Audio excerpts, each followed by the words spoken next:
This episode is about Cameroon. Have you ever heard about the Goliath frog?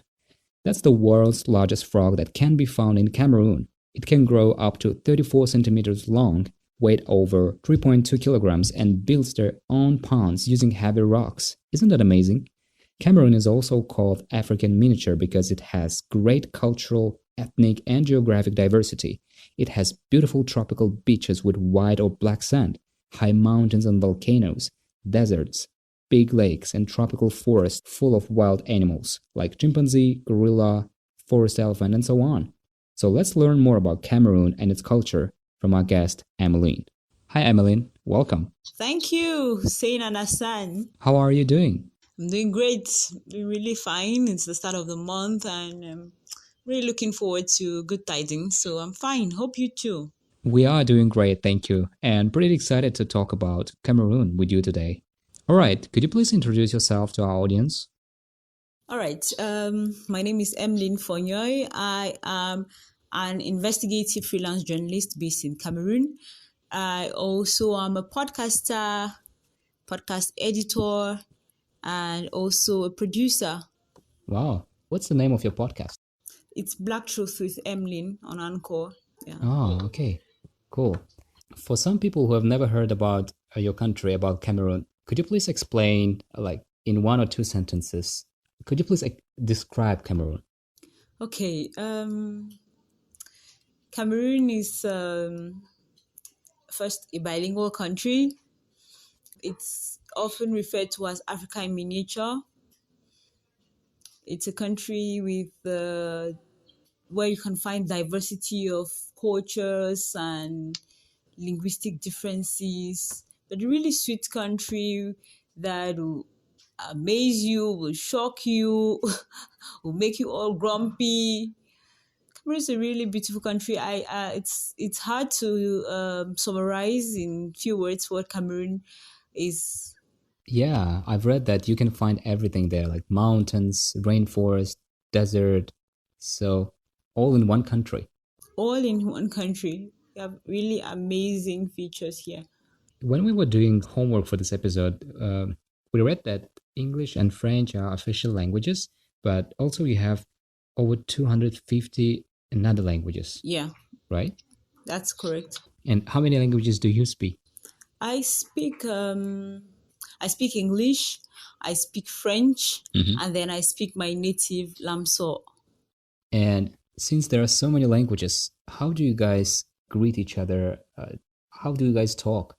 So because there's so many languages, what helps us communicate better is it's our national languages, which are English and French. With French being the most dominant because it's 80% of the country is French speaking, while 20% is English speaking.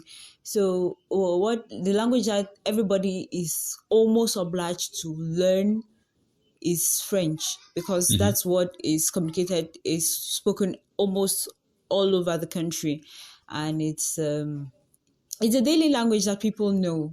The daily language, unless you go to the strictly English speaking zones where you know that you're sure of greeting anybody in English and anybody answers. So yeah, the native languages here are, which is what you would consider as our native language. Yes, the native languages, we don't we speak it among ourselves. For example, I wouldn't go about speaking it with anybody outside here because not everybody's going to understand me. You speak it with people you know who know it, people from your tribe, whom share probably the same culture, yes, and traditions. They understand you, and sometimes those languages are similar. We have people from neighboring and so who the Cambe people who speak their language too, and you can pick some few words from there, and you can almost decipher what they are saying. You can almost deduce what they are saying, but you can't get it totally and completely. So yeah, that makes the beauty of it. So 10 people can be in a room and they are speaking 5 different languages, and if you don't understand any, you may be lost. So the French and English really help us to break that barrier, that communication barrier. And what's the common way of greeting people? You just say hi? No, no, not hi. Not hi, definitely not. The most common is bonjour. Bonjour. Yes. Oh, okay. Yes, the most common everywhere, anywhere, you're sure someone will understand it is bonjour, and it's in French, which means good morning, good Oh, day. I Yes, see. yes. In English, normally it's hi, hello, but it's generally good morning. Hmm. And sometimes we're really trying to trim everything down. I'll just say morning, morning, oh. So Oh, yeah, we just say morning. so we don't speak French, so it's okay if we go there to Cameroon and just say hi, right? Um, a typical French-speaking Cameroonian may not even understand what hi is. Wow. We better say bonjour. You better say bonjour. Good morning is even better because the average francophone knows that good morning means Mm. yes. Knows what good morning means, but hi, it could Wow. be too. It must be for someone who at least acquired some English language courses, but the average Cameroonian may Hmm. not know what hi is. Don't be surprised. But good morning, yes. They'll understand, but they'll tell you, I don't speak English. So they'll Oh, tell you, je ne parle pas, je ne I comprends pas see. l'anglais, parle en français. Wow. So it doesn't matter if it's in the afternoon or in the evening, just say good morning. Yes, it doesn't matter because good morning is very popular. It's what everybody is taught in school. Like if the first English course that they are taught, they know good morning. Maybe good evening, bonsoir, good evening. They could know as long as they hear Uh-huh. the good in it, they know you're surely greeting them, and that's the first thing you would obviously say to anybody. Good evening, good morning, bonjour, bonsoir. Hmm. And Emeline, Yeah. what might surprise foreigners if they visit Cameroon? Oh, a lot of things. That's quite a difficult question, Budo, because I think the first thing that will surprise anybody who visits Cameroon is, first of all, that it'll be the ingenuity of Cameroonians. It would be that foreigners will realize that what they probably read about African countries and Cameroon in particular is not. It's more of Hmm. I think it's the kind of propaganda that has been sold on media that Cameroonians are fraudsters, miserable people. Some foreigners may not know that we have uh, extremely wealthy Cameroonians. They may not also know that Hmm. Cameroon is a beautiful country where you can come here and find amazing artifacts, handicraft. You buy lots of intriguing things that you will not find anywhere else but here in Cameroon.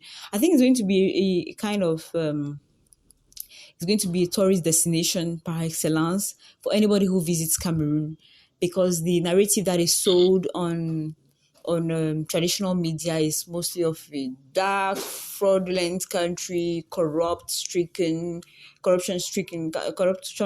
country. Sorry, a country of dictators. Yeah, terrible political system, colonial heritage. There's so many things that someone is going to discover that they haven't been told or shown the very right facets of Cameroon in all its ramifications. Mm, see. And is that true that looking directly into someone's eyes is disrespectful? Absolutely not here. Absolutely not. Um, Absolutely not. Hmm. I haven't had that. Okay, but there is a place, there is a part of the country where that could be. I want to put it on a sort of Hmm. hypothesis here. That could be because in the northern part of Cameroon, that's Muslim dominated parts of the country. It's women are Hmm. still being thought women are still being taught a very patriarchal kind of submission. Yeah, so looking right directly Hmm. into the eyes of maybe your Yeah. husband, so maybe a very elderly person, it could be disrespectful. I'll give you an anecdote. I have a friend in up north. She's a journalist. She dribbled early and forced marriage at a very tender age, and she's grown up to be a fine journalist. And she told me there was a day she went on the field to interview some title holders. Mm-hmm.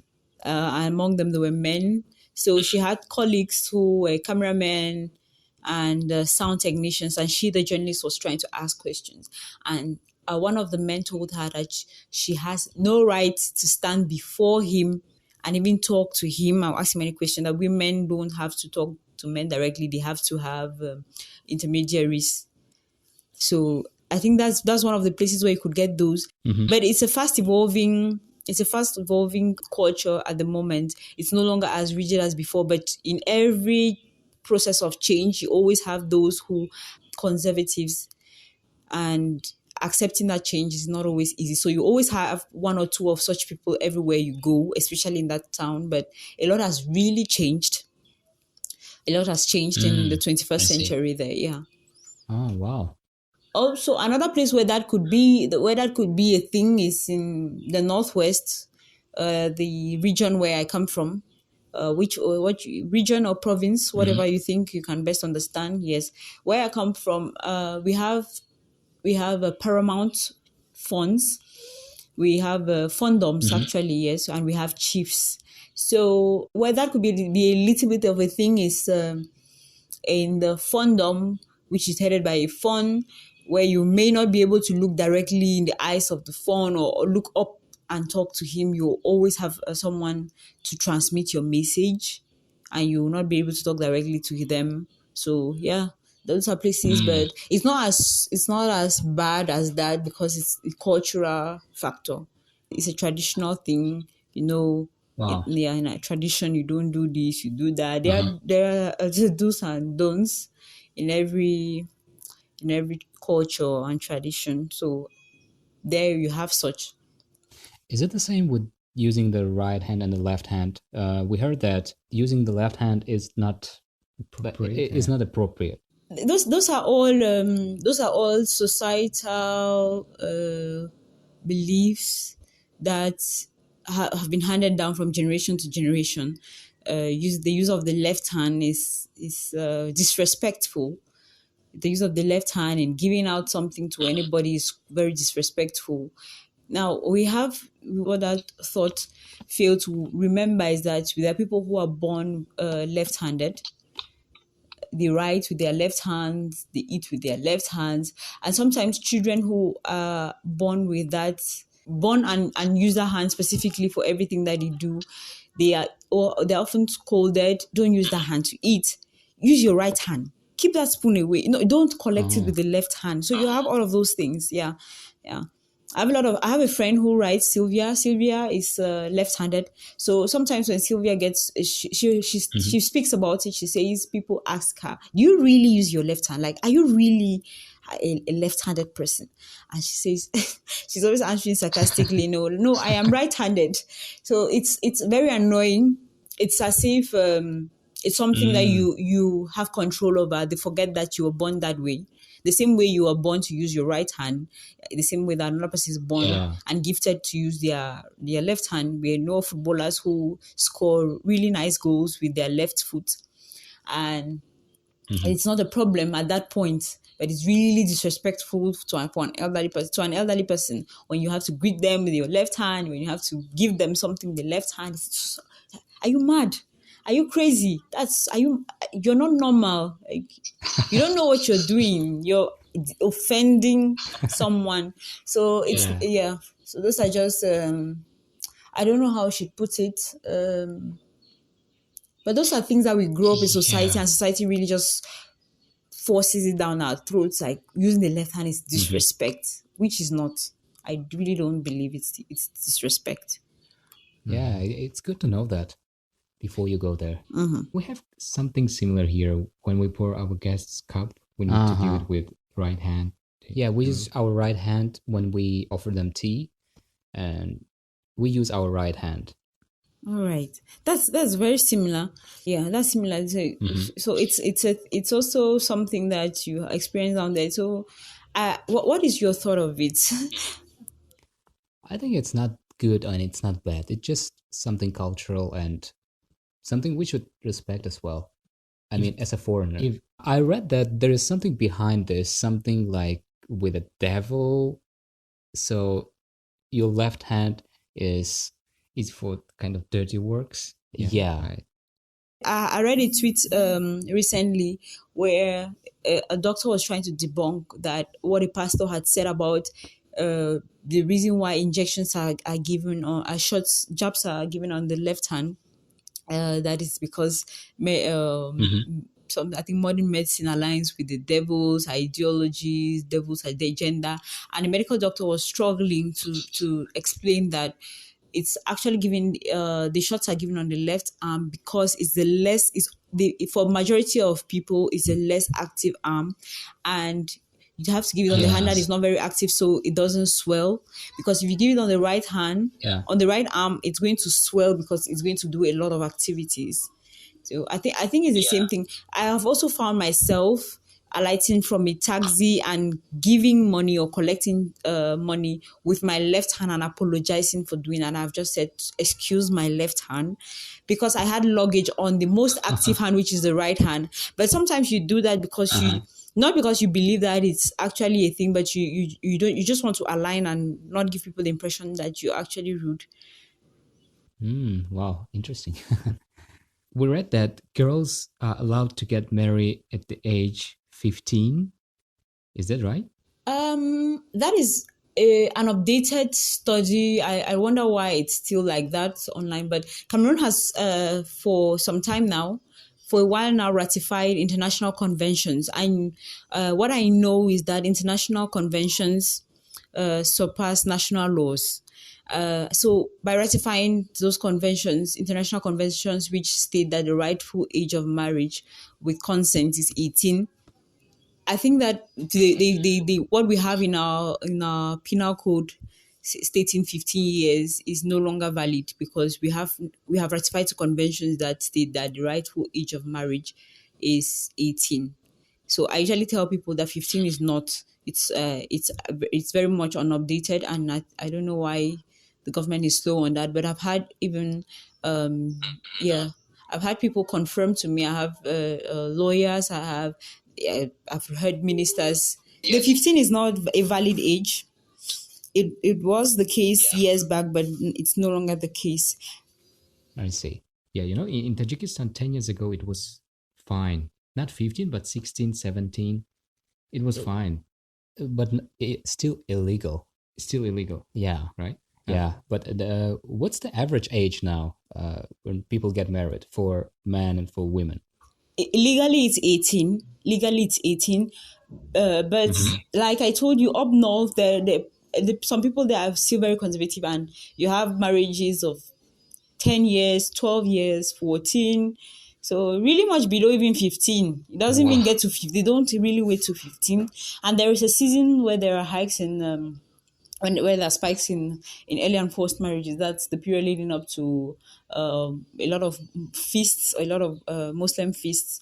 So where they need extra hands, the kitchen to help in cooking throughout the fast, and those periods. And you also have when we were in a period of recess, when we had this lockdown for some time, and schools went on recess. I think there was a lot of such cases. There were a lot of them, a lot of early and forced marriages. I remember trailing one which I reported on, girls who were married off because their parents felt like marriage is that marriage is the sole purpose of the girl, and also that they are born to be housewives. They call them dadasari. Dadasari means housewife. They also some parents also felt like they didn't have enough to feed more mouths. The girl I particularly trailed told me that her father said he didn't need to feed an extra mouth, whereas she could be married. And so he married her off to someone who was 3 times her age. That was quite sad.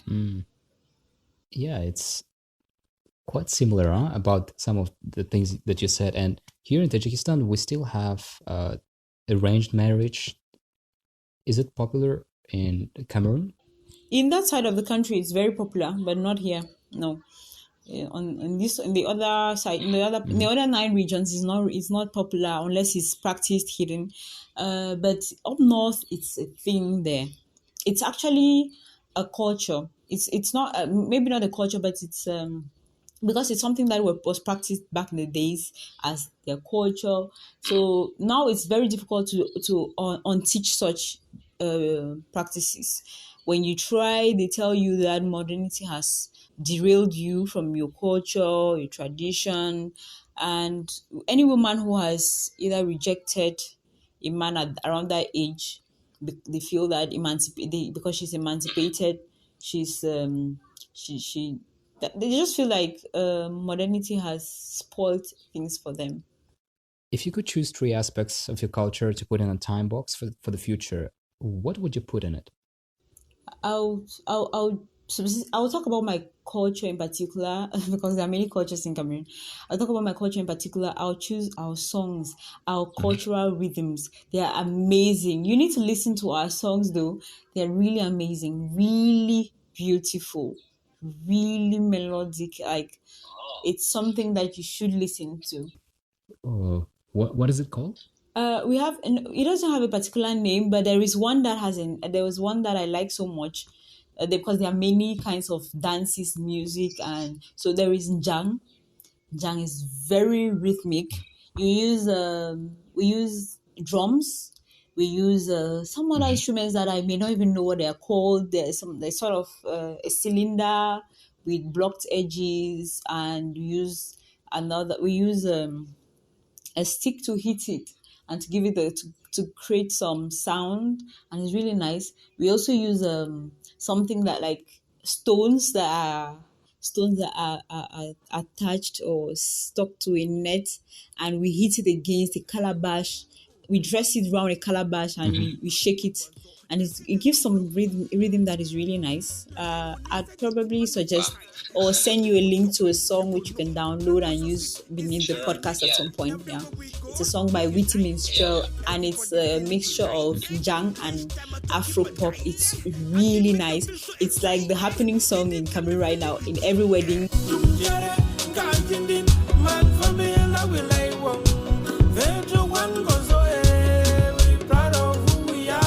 It's a song about it's a song talks about a people who are proud of their culture despite the shortcomings. We are proud of who we are. That's basically the song, but it's very, very, very rhythmic. It's so beautiful. Yeah, it sounds interesting. Okay. The second, which I'll definitely and unfailingly, that could be the first, but I like to listen to good music. So the second would be our traditional regalia. Yeah. It's called Toghu. That's a Togho. It's called Toghu. It's really, really colorful. Did you see Cameroon's uniform at the Olympics? The Olympics? No, I didn't see. It's a dark, furry, but not so furry though. It's a dark, furry, and quite thick. It's a little bit thick fabric. It's all black. Now, what makes it really beautiful is the embellishment. We do nettings on them. We use yellow thread. We use green thread. We use red. We use white. But now those colors really vary depending, because the northwest province or region is really vast, and there you have more villages. But it's really it's one of the English speaking regions. So the threads practically tell you which part of the northwest region that person wearing that dress is from. You have the white thread. It's mostly used by the white and yellowish shiny thread is used by people from the Com village. It's very common there. And you also have then you have other colors like green, red is used by people from Saw and every other. I'll not color that, so I'll just focus on mine. It's used by people from Saw, but recently it's used by we've tried to make it trendy. We've tried to make the patterns really stylish, not just making the overall boo and wearing it. Now we try to make gowns, skirts, and blouses. We try to make trousers from it. We try to make crop tops. we do beautiful things with it. And you can use just any color. You can use all red, you can use only yellow, you can use only blue. Now, what industrialization has helped us with is that we now have not just that black color, we also now have the blue, we have the red, and we have the ox blood, and we also have the green. So it's a variety of everything. So in one culture you have a lot. Then there is another one that is also that's also part of dressing, but that's not my third. It's the Zainjaf. Zainjaf, it's a royal fabric. It's mostly worn by royals. It's by royals and people, title holders. So in my culture, I am not allowed to wear it because I am not royalty. I'm not allowed to wear it. If by any means I am caught wearing it, I either have to pay a fine, or they can just marry me off. But that was long ago, because right now people wear it. People wear it, people buy it. It's very expensive. It's more expensive than the black Toghu. It's very expensive in the hijab. It's also used by people from the West region, who are also people from the grass field. So it's but that fabric in particular is used by people mostly from Bui division and people from the West region. They are particular about that in the hijab. It's a real fabric, very expensive. You could have a metal that will range from 15,000 francs. So to have a complete outfit, you may just be buying out for about 30 euros. 30 to 50 euros. Is there any particular color, like golden color? There is. It's all blue, white. It's all blue. It's blue. It's a blue dominated fabric. So you now have white stripes in between, just like that. Then I also know of a prince who has started making it in a different color. He now has green. He now has red. He has orange. He has a lot of colors. So that's why I say, as time is evolving, we are no longer so conservative about it. Royal fabrics, more like if you can afford it, get it. Yeah. It seems like colors mean a lot in your culture in Cameroon. Yes, colors mean a lot. Colors, they do mean a lot in our culture. So especially in the grass field, our culture, our traditional regalia, they're very colorful. Very, very colorful. What is the best time to visit Cameroon in terms of the weather, maybe traditions? The best time currently, this season has really been nice. So I'd say sometime around June, July. Those are really great moments. But from mid August, I think we'll be having some rainfall. So it's not really the best moment to be in town with the rains. Yeah, so sometime around June, July, it's really a great moment, unless you have effects of climate change and you have unprecedented rainfalls at the time when you didn't have it, where you didn't think you were going to have it. But this is it's the time. This is the best time to visit, and there is also November December period. It's a very beautiful time to visit, because it's holiday. It's the town is really animated. You know, the Christmas feeling, all of that. So people who are often abroad come back. People who are abroad come back often to Cameroon around that period, November, December, to spend time with family, and it's a kind of reunion period. Yeah, and you also have lots of weddings. Lots of wedding during that period, like June, July, and November, December. Yes, you have lots of weddings. You have lots of weddings in July, August, and yes, July and August have the most number of weddings. And you also have a period like we have October, November, December, January. Those months we have lots of weddings. So yeah, but if you're just coming for you're just looking for a tourist destination, Cameroon is that country you should visit sometime around June, July, November, December. Yeah. So say midterm the year and at the end of the year. Those are best moments. It would be really interesting to see your wedding and compare with ours.